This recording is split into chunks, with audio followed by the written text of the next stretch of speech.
Paul Hendrick, 25 years as a Leafs broadcaster and 41 years on TV broadcast. I am speaking to a legend. Thank you, Paul, for doing this. I'm a massive fan, as I told you before. Well, thank you for the kind words. The legend stuff is, thank you. Maybe from your perspective it is, but from my perspective, there's hardly a legend. I know who legends are, and I'm not amongst that group. I was just privileged to be a part of it for as long as you said, 41 years. And there are days I miss it, other days I certainly don't miss it. And the whole key in any of these things is being able to transition to the next stage, whether it be technology-wise with what we're doing here, or moving on to the next stage for what I'm doing. And that'll be still a little bit of hockey in my future. However, it's not going to be quite as hectic as it once was. So, Paul, you recently announced that you stepped down from being the Leafs reporter for the past 25 years. And I want to ask you, how would you describe overall your broadcasting career? Blessed, absolutely blessed to be able to do what I've done for as long as I've done. I know the market these days and the way the business is going, things are certainly tight for the next generation to come up. But I've talked to broadcast groups before, the news and sport and the information and entertainment and all you have still has to be delivered. Somebody has to deliver that. So why not you and why not some of your colleagues? I'm not going to say it was easier for my generation, but I don't think it's as difficult as it is for what you're doing. I was able to go to Sault Ste. Marie. I knew there was television work. I had a job offer in radio in Espanola. I had a job offer at CFRA Radio in Ottawa. Tilsonburg offered me a job, and there was a job out in northern British Columbia. But the Sault offer was the best. Certainly not financially, but it offered me an opportunity to work in television and radio simultaneously. And it was the best 2 years, 3 months I ever had in terms of learning the business. It didn't matter what I was making, $175 a week. If they could have paid me $75 a week, it wouldn't have mattered. It was just such a great learning experience, and I made friendships that I have to this day, 41 years later. Paul, how would you describe broadcasting from the past and then broadcasting now? Is there any significant changes? Yes, I mean, technology-wise, immense. When I started in the Sioux in August 22nd, 1979, we were on the tail stages, and television-wise, of course, of using film, where you go out with, not me, but we had a camera person. There was a cameraman. We didn't have any camera women back then. I mean, times have changed, but this was 1979. And whatever the first 5 or 6 minutes on the film was, that was developed. That's what ran on the evening news that night, or sports.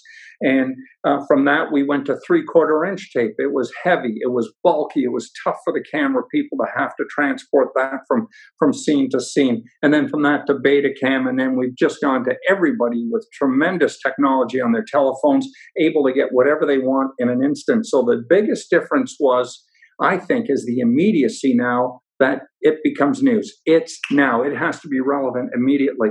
Whereas in the past, if a story happened on a Wednesday, you read about it in the newspaper on Thursday, or maybe heard about it on your evening news that night. But now it's get it first. But the important thing, and this has never changed, Vince, if you're going to get it first, you'd better get it right. And everyone has a part-time job in this business. Everybody can get on their phones and be keyboard warriors, put up a name that isn't necessarily your own, put up a face that isn't necessarily your own, and be able to voice an opinion without having to suffer the repercussions that go with it. So I think there might be a little less accountability now than there was then.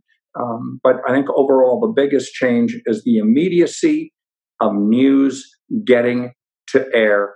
It's rapid, quick now, whereas before we had time to think about things, and it certainly was a lot slower just given the technology. Especially the social media aspect, Paul, because every time I look at my phone, I have a new notification from an outlet or whatnot, right? Yeah, and I go on my phone. It's immediate in the morning, immediately just to see what's happening. It's I follow a lot of really good people who keep me informed. I used to be a part of that group, in terms of my opportunities with the Toronto Maple Leafs, and you took that responsibly.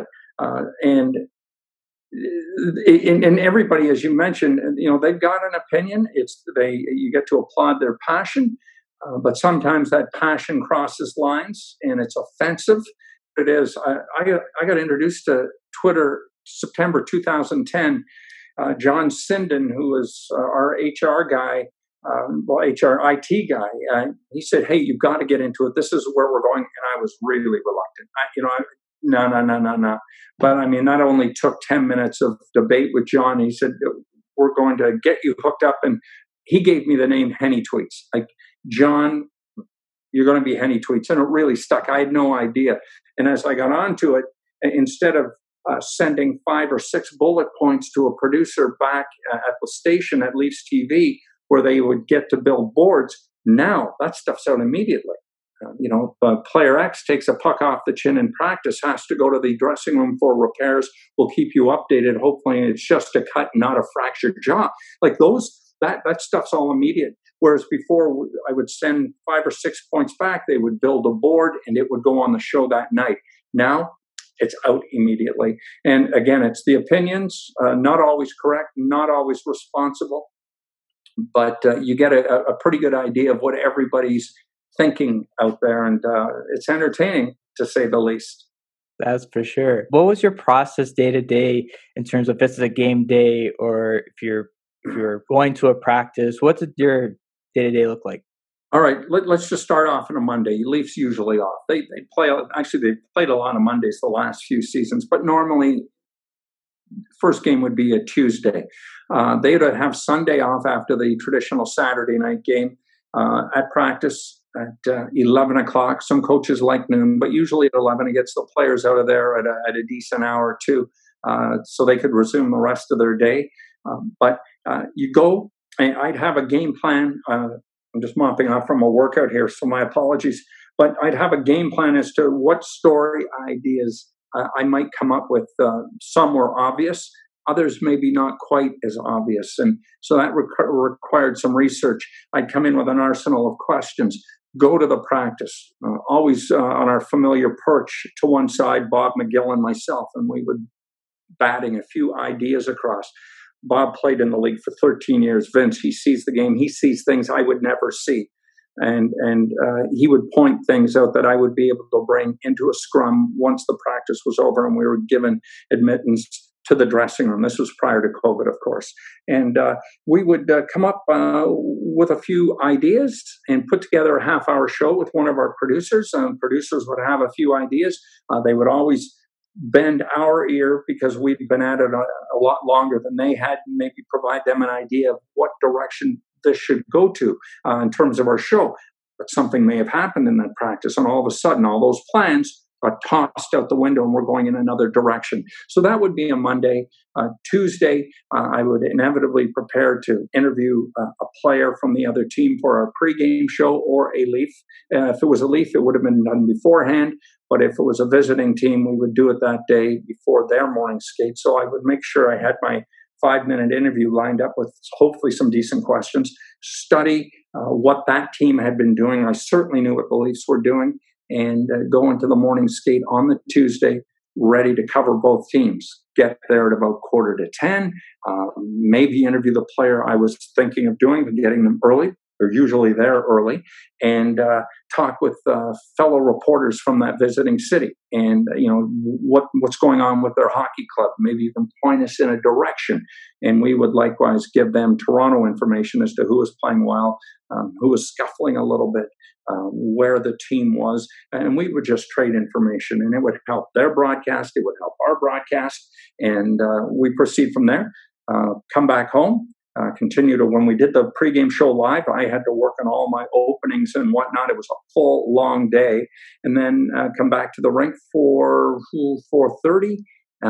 Show goes at 6. If it's a 7 o'clock game, post-game show, home at about 11:30, 11:45. So, and then Wednesday, rinse and repeat. Usually Wednesday off, Thursday game, and away you go. But, you've got back-to-back games, and especially if you're traveling, You're up and out of bed at 4 in the morning to hit a 6:15 flight. You do that over 8.5 months for 25 years, and it can get pretty exhausting. And we were off the charter too for the last 6 years when Lou Lamoriello, strict rules, no media, regardless of who they are, not on the airplane, and I'm more than fine with that. He's a true gentleman, was always great to me. That's his prerogative, and I certainly respect that. But when we had to fly commercial, it got a little more hectic. We were pampered as opposed to those days when we were on a charter plane, getting to leave right away. I got a little more sleep back in those days, but that's okay. It's part of the deal. I'm not going to complain about covering the Toronto Maple Leafs on a game-by-game basis. Are you kidding me? Yeah. Anyway, long answer to what you were asking, but they were long days, but fun days, just so rewarding. I have a quick story about Lou Lamoriello, Paul. I had a chance to go to Chicago NHL draft. On the same plane ride back, I turned to my left, and who do I see? Lou Lamoriello. So I went to him. I shook his hand. I said, "I'm, such a massive fan. Congratulations on all your success, the whole deal." So, anyways, he says, "Oh, I got like 5-10 minutes after the plane ride, to answer any questions or whatnot." And he did, like, true gentleman, class act, and it's one of those. Yeah, it was one of those memories, Paul. Like, similar to doing this with you, it's one of those memories that you'll keep in your mind for a long time, and you'll be like, wow, that's so cool. So. He's steady. He is who he is. He can be described as a curmudgeon by several. He is anything but. He's an absolute gem of a person, a gentleman with structure. There is structure, and you need it moving forward. And fellow broadcasters around the league were going, "Oh my God, you've been kicked off the charter." It was like you've been stabbed through the heart. It's okay. It's more than okay. We're coming from Toronto. There's lots of flights everywhere. Is it a bit of a challenge? Yeah, but that's okay. Lou's been around the league an awfully long time, and he's been so good to so many people. You can't say a negative word about that man, and what a nice story. To give you 5 to 10 minutes, a Hall of Fame person whose experiences go back to, before Providence College, educating young people and combining athletics with academics and setting the stage for these people to move to the next stage in life, whether it be professionally as in terms of hockey or in their careers, but more importantly, in being a good person. That's what Lou is all about. I couldn't agree more. Paul, in terms of your philosophy of reporting, what was that philosophy? Did it change over time? No, it's always been respect who you're dealing with, be prepared, and try to use as much common sense. Now, is every day perfect? Not at all. Did I make mistakes? Certainly. But I think, through 41 years, 97.8% of the time, I came prepared. I treated the individual, whether I cared for them or not, with respect, and I always did. They're going to give me their time and the privilege of that. I'm going to deal with that respectfully. I know today you get a lot of, again, the keyboard warriors who are just throwing out venom. It's just upsetting, and none of these people have ever covered a hockey club, let alone, I'm sure, held down a job where you've got to deal with people on a regular basis. Some days aren't going to be as good as others, and try to just even things out and still tell the story properly. I just think the being prepared part and respecting the process is very important, no matter who we are. I just think it's a good credo to go by in life, whether you're working or not. Just try to be as nice to as many people as possible. There's a story, Nicole Anderson, who works for TSN, and she's done quite well in her career. And she worked for us at Leafs TV back then. She was a real key cog in just getting crews ready and scheduling and all of that. And bright woman. I did a career day at her high school, Holy Name of Mary, in Mississauga, off Mississauga Road. I'd forgotten about it, but she reminded me that she'd come up to me after my talk, and she said, "Do you remember what you said?" And I said, I know. And she said, "Well, she said, "Thank you for being so nice." And I said, "It doesn't hurt to be nice. And who knows, maybe one day I might be working for you." Lo and behold, I did work for her at one point later in my career. So it doesn't hurt to be good to somebody, because you never know when you're going to rely on them to help you out in your career. So, man, just a little story there. That's a great story. I'll say this on the air because I told you before, but I had the opportunity to speak with you at the Chumley Police Training Camp, and you're telling me about how you went to Lauren Park High School and how you wanted to become a broadcaster. And it was a few years ago, but it's still stuck in my head. Yeah, well, thanks for remembering the high school. That's kind of neat.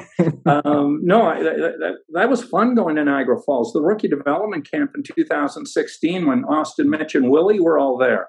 I mean, that was quite a spectacle. And, they did such a great job. And what a fabulous facility to be able to come back and the event you're talking about, it was hand in glove. It was fabulous for the Leafs to get out and showcase their organization in the community, as they've done in Nova Scotia, as they've done in Newfoundland, and getting a chance to go down to the Golden Horseshoe and strut their stuff in Niagara Falls. And the fans were fantastic. And this is the beautiful part about it. How often do you get a job where somebody comes up to you, and not just yourself, but genuinely interested in what you're doing for a living and how their hockey team is doing? I mean, out east, it just blew me away. And they Joe, Jim Ralph, myself, Bob McGill, I can go on and on. They're such great hockey fans. So we never take that for granted. And those days are done for me. They're just done, but I'll never forget it. I'll never forget the hospitality we received from those great people from Niagara Falls and the region, and getting a chance to talk to, future young journalists like yourself, and knowing what it was like for me to be in that same situation, knowing that I've got two kids around your age who are now getting ready to enter the job market, one as a teacher and one already there as a lawyer. And how hard you've all worked to get there and to get started. I want to see you guys all get on your foot, because I know the passion is there. I know the work ethic is there. And, just you mentioning Lauren Park High School, like, yeah, that's kind of neat. My friends at Lauren Park will be happy to hear that. Very long cool. time ago. Yeah. When did I graduate? 75. Still, it's a great school. Well, what high school? I went to Iona. Oh, yeah, very close. Yeah, which is very close. It's like a miss away. So. Well, the Hughes boys all went there. Yep. Yeah, and although my daughter tried to convince their parents to send them to Lauren Park, outdoor game in Michigan, Jim and his wife were all having a drink, and Jim and his wife called Caroline over. She was there with a friend for that game, and just wanted to bend Caroline's ear, and just said, you know what? I think you're better off going to LP. Well, they ended up going to the Catholic school up at Iona, and it worked out well for all of them. We've got, my kids obviously have a lot of friends. Everybody's interconnected in that area as well. So yeah. Oh, yeah. Well, especially Paul too. Like when I was in high school, this friends here and there, and it's the power of technology, as you mentioned at the beginning. That's what it is, right? Through social media, and everyone's connected all the time, and text messages. Yeah, at Lauren Park, if we ever went to pour credit, it was to go to the beer store, because it was opened until 11 o'clock. Mr. Submarine was down that way. This is the only reason we would go to PC. I would know some guys from Arundel because I worked at Kmart at Sheridan Mall, and I worked with a few of those guys that I played football against. So you get to know them, and a few guys at TL Kennedy. But it was a foreign entity. Everybody was from somewhere else, and you sort of were true to your school. Now I know we've had some pretty good parties back in the day at our house on Meadowwood Road when we lived in Mississauga, and I was there for all of them. My wife was too, reluctantly, but I'd hire a couple of football players / rugby to be with me in the front, two guys in the back, my eyes and ears, making sure that everybody was good, nobody fell in the pool, and that everybody got home safe, and that no one crashed that party. Kids would give me a manifest. I knew most of them, but I didn't know all of them. And you'd see the cars driving by, and they weren't from Lauren Park. They were from other schools. And they wanted to see if they were going to come in, but when they saw I was there, they just sort of slid on by, and it didn't happen. But it was great area to bring up kids and all of that. And of course, my parents used to do the same thing when we lived on Truscott Drive in Lauren Park. And I know I got to carry on tradition. My wife, reluctantly, she was not very comfortable having 75 to 100 kids on a nice fall night in their backyard. It's a lot of responsibility, but we got through it. Kids enjoyed themselves. They're professionals now, and we move on. So it's nothing to do with my career, but it's nice to talk about.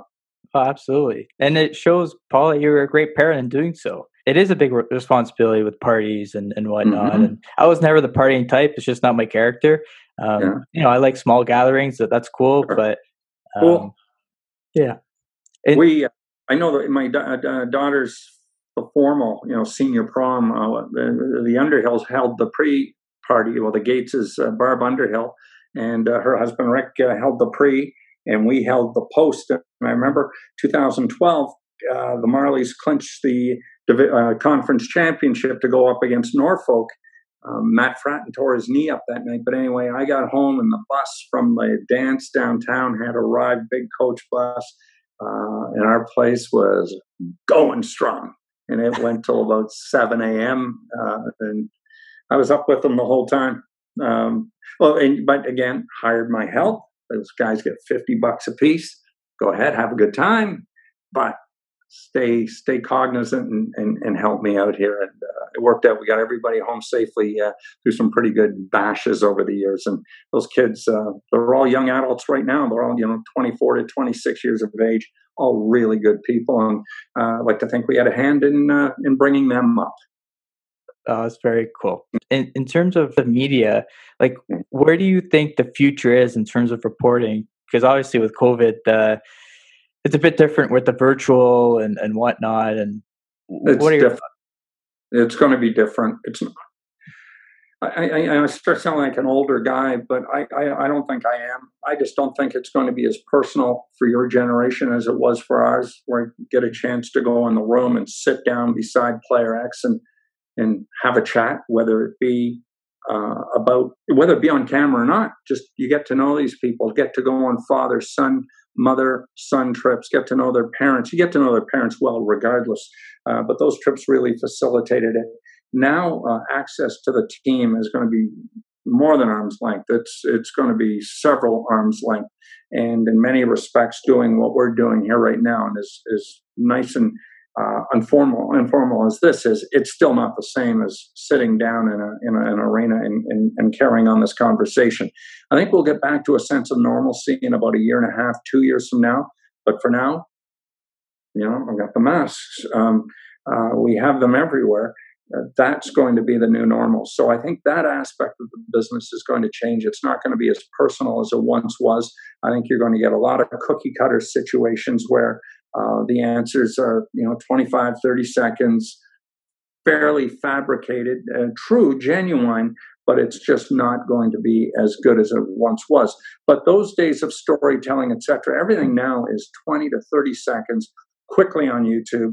The next generation, they're not into sitting down and watching 3 hours of a sport event. Most sport events, they're not.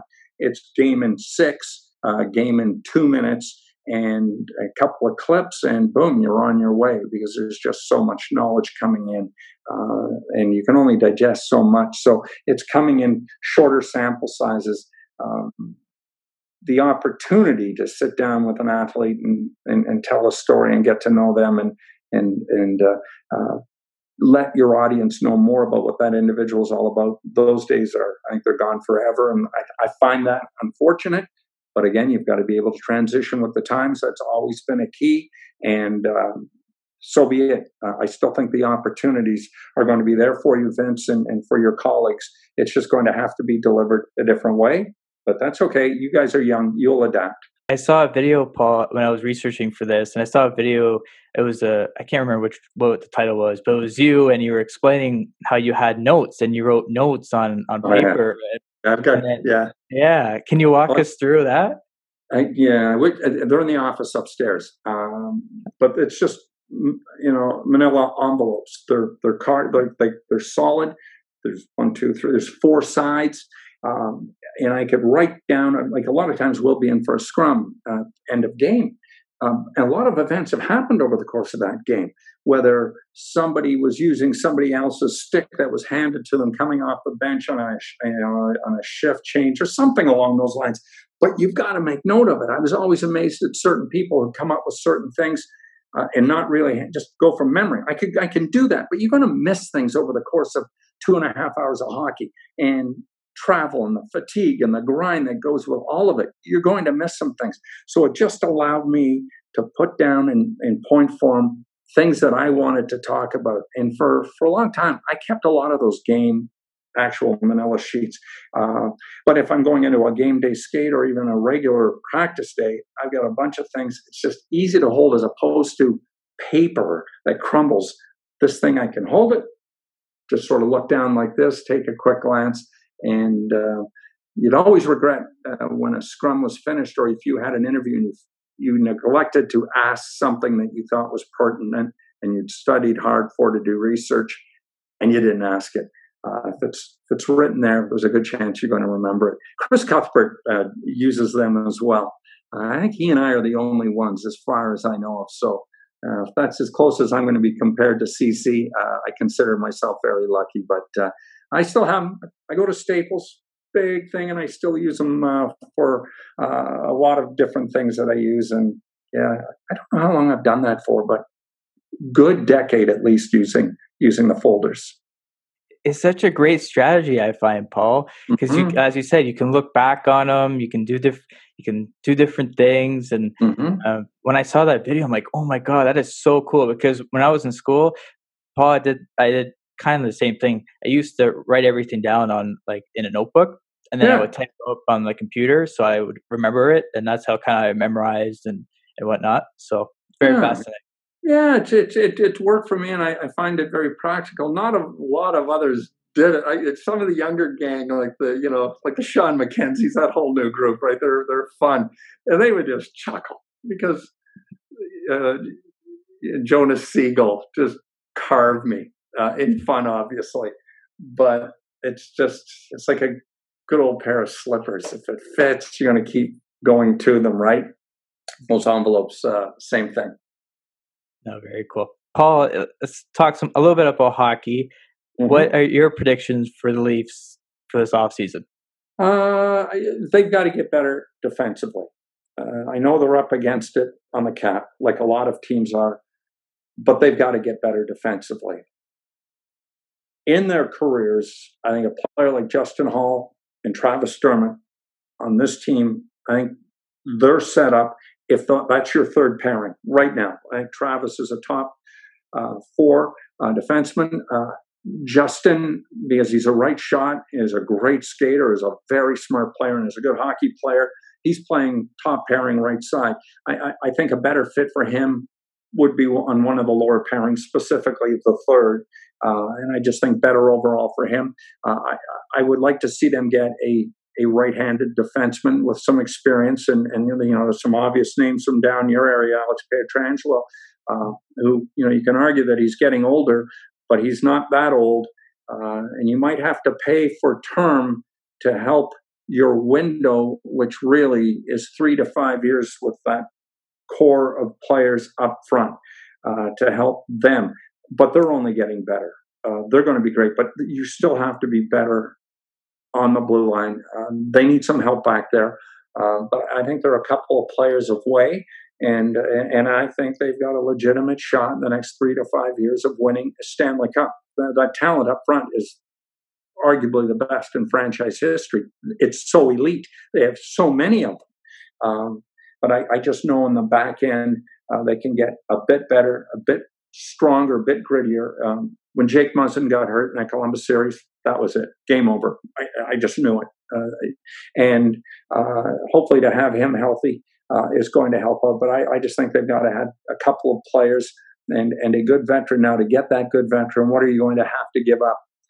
Because the numbers all have to even out. So that's where things get interesting for Brendan Pridham and Kyle Dubas and Brendan Shanahan. And, of course, head coach Sheldon Keefe's going to have his wish list as well. We'll see how it all works out. It's not easy. But, again, that core group up front, they're 24, 23 years of age max. they're a young group.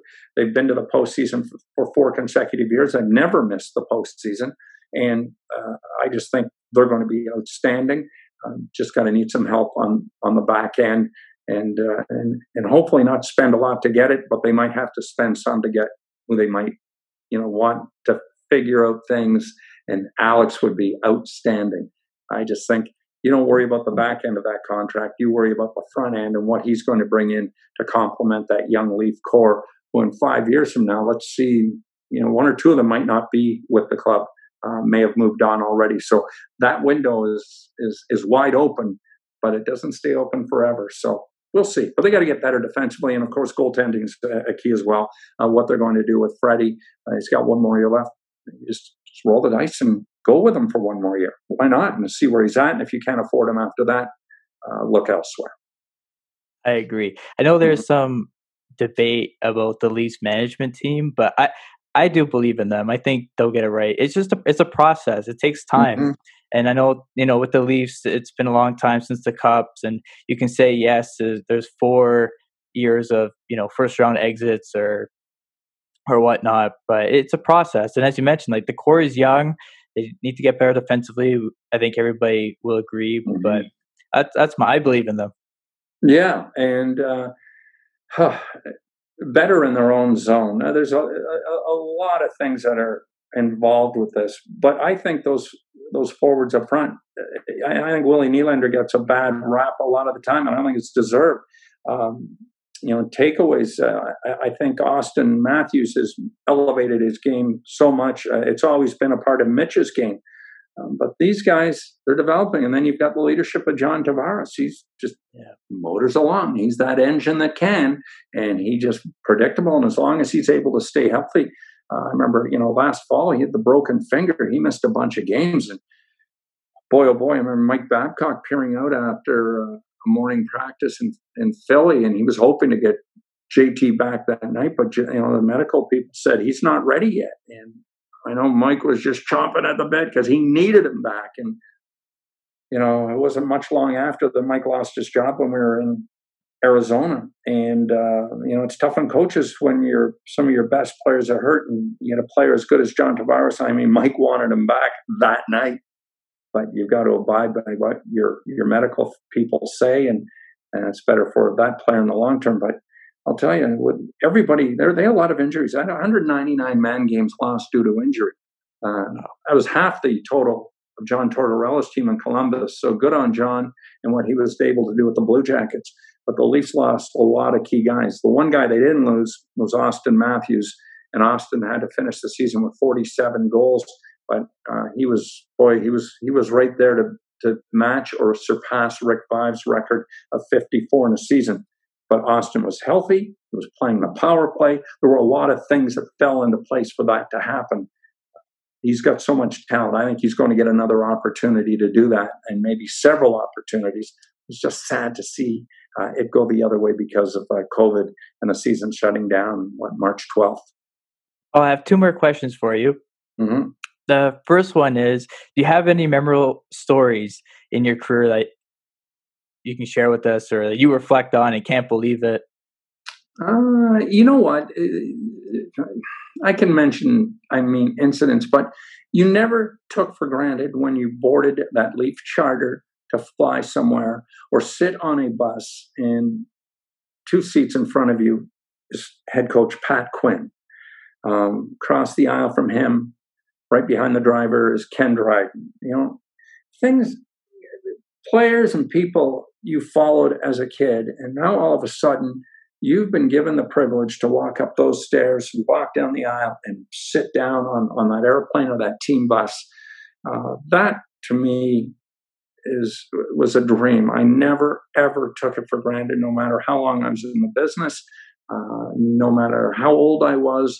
I grew up in Noranda, Quebec, a Toronto Maple Leaf hockey fan, and to get to work for that club, not only for a year, but for 25 years, covering that club rather closely, it was a privilege. I remember being on the ice for Matt Sundin when he recorded his 1,000th point, and we named him first, second, and third stars of the game.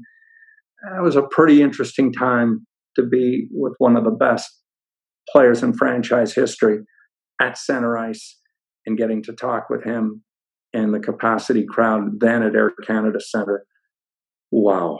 And I get chills still thinking about it. So just being able to be a part of covering that club on the ice and getting to travel with them and all that goes with it.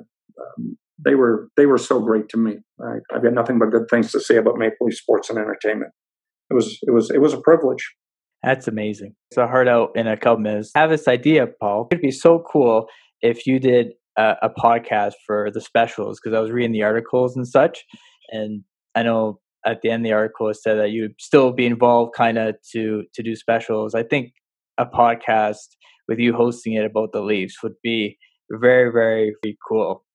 Well, just my opinion. Thank you. One is in the works, and very, very shortly is going to happen. And now we've just got to line up guests. Nice. But I've got some equipment here, and that's cool. Going to happen. My wife is saying, you've got to get going and doing something along these lines again. And this format, I think, is a great format where we get a chance to talk and maybe expand on a few things that you wouldn't get in just five minutes. So thank you for those, for the advice. I'm going to take it, and we're moving in that direction. There will be an announcement rather shortly. Everybody's got a podcast, but they're all fun to listen to. I just think that's another part of this information era that isn't quick in 30 seconds. It's an opportunity, old school wise, to sit down and develop some stories. I just think, Paul, you're so good at what you do that we can't lose you. You have to keep going. And podcasts obviously is different than a show, but than a normal TV broadcast. I'm going to listen 100%, and thank you. I think it's a great idea. It is a great idea, and I thank you for suggesting it and recommending it. That's the ultimate compliment. And I'm finding my days are busy, even without the regular regimen of what was covering the hockey club. This will require some research, and even though I've got a lot of research and knowledge, you still have to go back and get some homework done and go with it. Alec Baldwin has a podcast called Here's the Thing. I love it. I just absolutely love it, and I hope to replicate that in some form or style, and we'll see how it all goes. But I'm looking forward to the challenge. It should be a lot of fun. Paul, to end off, would you do us the honors of signing off for us? Hey, yeah, no. Is there an official tagline you would like me to use? No, anything. I haven't really made one. I usually say that's it, bye everybody. But we do need a tagline. But because I'm speaking with you and how much I admire you, I thought it'd be a pretty cool idea. Well, listen, thanks for having me on. I hope we were able to inform and entertain. And no matter what happens, give every day your best. And whether it's raining or not, every day is a good day. Some days are just greater than others. And to this, Vince, for getting the opportunity to chat with you, it's been a great day. Thank you all.